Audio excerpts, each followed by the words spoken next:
Hi friends, hello. आपका मेरा YouTube channel read exam psychology with easy way में आप सभी का स्वागत है। कैसे हो आप सब लोग। और आज अपन पढ़ने वाले हैं शिक्षा मनोविज्ञान की जो इम्पोर्टेंट विधियां हैं, उसमें से आजकल क्वेश्चन पुटअप हो रहे हैं, तो ये टॉपिक आपका इम्पोर्टेंट रहेगा, तो ध्यान से पढ़ना फ्रेंड्स। चलो स्टार्ट करते हैं। जो शिक्षा मनोविज्ञान की जो विधियाँ होती है वो दो प्रकार की होती है मुख्यतः, आत्मनिष्ठ और वस्तुनिष्ठ। आत्मनिष्ठ के अंदर जो है आत्म परीक्षण और गाथा वर्णन आती है, और जो वस्तुनिष्ठ विधियाँ हैं उनके अंदर प्रयोगात्मक निरीक्षण, जीवन इतिहास, जिसको केस स्टडी भी बोलते हैं। उसके बाद में उपचारात्मक, विकासात्मक विधि, तुलनात्मक विधि, मनोविश्लेषणात्मक विधि, सांख्यिकी विधि, परीक्षण विधि, साक्षात्कार विधि और प्रश्नावली विधि। उसके बाद में आपके पहले पढ़ने वाले हैं आत्मनिष्ठ विधियाँ। उनमें है आत्मनिरीक्षण विधि। देखो फ्रेंड्स, ये प्राचीन विधि है, और आत्मनिरीक्षण विधि में क्या होता है कि व्यक्ति स्वयं का खुद ही जो है निरीक्षण करता है। तो ये थोड़ी मनोवैज्ञानिक विधि भी नहीं है, विश्वसनीय भी नहीं है, क्योंकि अपन अपना परीक्षण बहुत कम कर सकते हैं। मतलब अपन गलत तथ्यों को भी अपने ये समझ सकते हैं, ये तो सही है, ठीक है। तो देखो इसके अंदर है जो ये आत्मनिरीक्षण विधि प्राचीन विधि है। इसका प्रतिपादक है विलियम वुंट और टिचनर। जो टिचनर है वो विलियम वुंट का शिष्य है। इसके अंदर यंत्र व सामग्री की आवश्यकता नहीं होती है, और इसमें वैज्ञानिकता का अभाव होता है। सामान्य व्यक्ति और बालकों के लिए अनुपयुक्त है। जो सामान्य व्यक्ति है उनको मतलब समझ में नहीं आता है कैसे अपन अपना निरीक्षण कर सकते हैं, तो उनके लिए अनुपयुक्त विधि है। उसके बाद में मन द्वारा मन का परीक्षण असंभव। जो अपना मन है उसके द्वारा जो परीक्षण है वो असंभव होता है, ठीक है फ्रेंड्स। आगे है गाथा वर्णन विधि। गाथा वर्णन विधि जो होती है, जो हमारे पूर्व अनुभव होते हैं, आपने मतलब इतने दिनों में कैसा व्यवहार किया उसका वर्णन करना होता है, मतलब हमारी गाथा का उसमें वर्णन करना होता है। तो ये भी इतनी विश्वसनीय नहीं है, क्योंकि अपन अपने गलत तथ्यों को छुपा सकते हैं, ठीक है फ्रेंड्स। तो इसके बारे में जो स्किनर वो कहते हैं कि इसकी आत्मनिष्ठता के कारण उसके परिणाम पर विश्वास नहीं किया जा सकता। उसके बाद में निरीक्षण विधि। जो निरीक्षण विधि है उसके प्रतिपादक है वॉटसन। इसका अर्थ होता है ध्यानपूर्वक देखना। किसी व्यक्ति को ध्यानपूर्वक देखकर उसके व्यवहार का निरीक्षण किया जा सकता है, और अपन पता लगा सकते हैं कि इस व्यक्ति में कौन से गुण है, कौन सी मतलब योग्यताएं हैं, उसके आधार पर अपन इसका निरीक्षण करेंगे। ये जो कौल्सनिक है उनके अनुसार ये निरीक्षण दो प्रकार का होता है, एक तो औपचारिक, दूसरा है अनौपचारिक। जो औपचारिक परीक्षण है वो नियंत्रित परिस्थितियों में होता है, मतलब इसके लिए पहले से परिस्थितियाँ नियंत्रित होती है। जो अनौपचारिक परीक्षण है वो अनियंत्रित परिस्थितियों में होता है, और ये ज़्यादा इम्पोर्टेंट भी होता है। इसके अंदर क्या होगा कि कहीं पर भी व्यक्ति का कोई परिस्थितियाँ नहीं होगी, निर्धारित नहीं किया जा सकता पहले, कहीं पर भी अपन है ना इसका जो है निरीक्षण कहीं कर सकते हैं। उसके बाद में है प्रयोगात्मक विधि। प्रयोगात्मक विधि जो है नियंत्रित निरीक्षण विधि भी इसको बोलते हैं।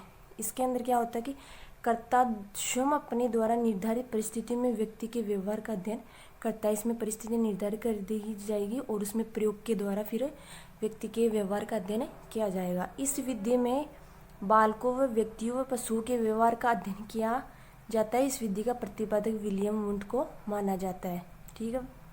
फिर आगे है जीवन इतिहास या व्यक्ति इतिहास या केस स्टडी। ये इम्पोर्टेंट है फ्रेंड्स। इसके जो प्रतिपादक होते हैं वो टाइडमैन है। इस विधि में क्या होता है कि कोई समस्यात्मक बालक होता है, तो अपने को उसका पता लगाना होता है कि मतलब उसके कम नंबर आ रहे हैं या फिर और उसको कोई परेशानी है, तो उसका पता करना होता है कि ये प्रॉब्लम क्यों आ रही है। तो अपन उसको लेकर के है ना उसके मतलब व्यवहार का जो है अध्ययन करते हैं, उससे रिलेटिव मतलब जो समाज में व्यक्ति है उसके परिवार में क्या कारण हो सकता है, ठीक है।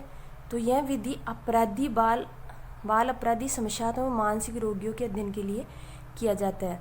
उसके आगे है फ्रेंड्स क्रो एंड क्रो ने कहा कि इसका मुख्य उद्देश्य किसी कारण का निदान करना होता है। मतलब व्यक्ति को कोई समस्या हो रही है तो उस समस्या की जांच करनी है अपन को कि ये समस्या क्यों हो रही है, ताकि उसका उपचार किया जा सके। उसके बाद में उपचारात्मक विधि, आचरण संबंधी जटिलताओं को दूर करने में। उसके बाद में विकासात्मक या जेनेटिक विधि। इसके जो प्रतिपादक वो जीन पियाजे को माना जाता है। इसमें क्या होता है कि बाल विकास की अवस्थाओं का अध्ययन किया जाता है। जो मतलब बच्चा होता है उसकी जो शुरू से आती है शैशवावस्था में किस प्रकार का था, फिर उसके बाद में बाल्यावस्था में, फिर किशोरावस्था में, इस प्रकार उसकी बालक की अवस्थाओं का अध्ययन किया जाता है। ये निरीक्षण के समान होती है परंतु दीर्घकालीन होती है।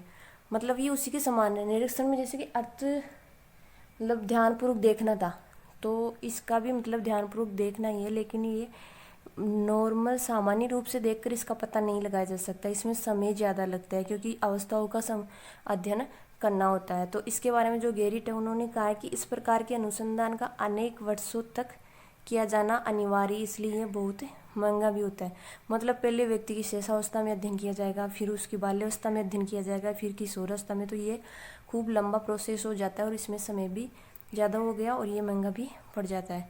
फिर उसके बाद में मनोविश्लेषण विधि, ये दी थी सिगमंड फ्राइड ने, और इसमें अचेतन मन का अध्ययन किया जाता है। जो व्यक्ति की दबी हुई इच्छाएं हैं उनका अध्ययन किया जाता है। उसके बाद में तुलनात्मक विधि। तुलनात्मक विधि के जो प्रवर्तक है वो अरस्तु को माना जाता है, और इसमें क्या होता है, दो व्यक्तियों या समूह का तुलनात्मक अध्ययन किया जाता है। तुलना करके पढ़ा जाता है कि इसमें यह है, इसका व्यवहार ऐसा है, ठीक है। फिर है सांख्यिकी विधि। सांख्यिकी विधि में समस्या से संबंधित तथ्य एकत्रित करके परिणाम निकालते हैं। कोई समस्या हो रही तो उससे संबंधित तथ्य उनका मतलब उनको इकट्ठा करेंगे, फिर उसके आधार पर जो है रिजल्ट निकाले जाते हैं। इनकी सफलता इस पर निर्भर है कि संकलित किए गए तथ्य विश्वसनीय है या नहीं है। मतलब जो तथ्य अपने इकट्ठे किए हैं कि वो विश्वसनीय होनी चाहिए, तभी तो रिजल्ट आएंगे वो सही आएंगे। फिर उसके बाद में परीक्षण विधि। परीक्षण विधि है विभिन्न योग्यताओं को जानने के लिए परीक्षा आयोजित की जाती है। इसमें यह आधुनिक विधि है, मतलब आधुनिक युग की देन है ये विधि। तो यह जो है वैध है, विश्वसनीय, प्रमाणिक, और परिणाम भी इसके प्रमाणिक होते हैं, ठीक है। बुद्धि और व्यक्तित्व का परीक्षण जो परीक्षण विधि के द्वारा किया जाता है। फिर उसके बाद में है साक्षात्कार विधि। साक्षात्कार विधि के अंदर जैसे कि आपने सुना होगा इंटरव्यू बोलते हैं जिसको, मतलब व्यक्ति को सामने बैठाकर कुछ क्वेश्चंस पूछे जाते हैं और उसके उत्तर के आधार पर उसका व्यवहार का अध्ययन किया जाता है। उसके बाद में प्रश्नावली विधि। प्रश्नावली विधि जो है वुडवर्थ ने दी थी। याद रखना है, प्रश्नावली विधि किसने दी थी? वुडवर्थ ने दी थी। और इसके समान जो प्रश्नोत्तरी विधि है वो सुकरात ने दी थी। थोड़ा सा ध्यान रखना, इसमें कंफ्यूजन हो जाता है। तो प्रश्नोत्तरी विधि सुकरात ने, प्रश्नावली विधि वुडवर्थ ने। प्रश्नावली विधि के अंदर 4 प्रकार की होती है। एक तो ओपन प्रश्नावली होती है, मतलब खुली। उसके अंदर व्यक्ति को क्वेश्चन दिया जाता है और उसके आधार पर वो अपने मन विचार से जो भी लिखना होता है वो लिख देता है। दूसरी होती है बंद। बंद जो होती है उसके अंदर व्यक्ति को हाँ या ना या वैकल्पिक होती है, उसमें ऑप्शन दिए जाते हैं कि ये करो या तो ये करो, ठीक है। फिर जो आती है चित्रों के माध्यम से की जाती है। और फोर्थ आती है मिश्रित, मतलब उसमें तीनों प्रकार के क्वेश्चंस होते हैं। उसके बाद में समाज मिति विधि, ये JL मेरोने के द्वारा दी गई थी। उसके बाद में योजना विधि।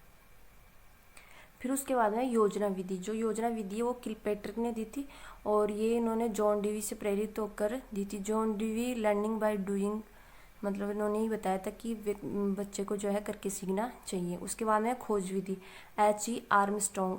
फ्रेंड्स इसके अंदर जो क्वेश्चन आता है उसमें ना ओनली आर्मस्ट्रॉन्ग नहीं दिया हुआ है, HE आर्मस्ट्रॉन्ग दिया आता है, और ऑप्शन में दूसरे भी होते हैं। तो आपको पूरा नाम याद रखना है कि जो खोज विधि थी वो किसने दी थी? HE आर्मस्ट्रॉन्ग ने, ठीक है फ्रेंड्स। आज आपका जो टॉपिक है वो कंप्लीट हो चुका है, और अब कल से अपन नए टॉपिक पर चर्चा करेंगे। और अगर आपको ये वीडियो मेरा अच्छा लगा तो चैनल को सब्सक्राइब कीजिए एंड बेल आइकन पर क्लिक कीजिए, ताकि मेरा नोटिफिकेशन अगला वीडियो आने पर आपको प्राप्त हो जाए। और ज़्यादा से ज़्यादा शेयर कीजिए एंड लाइक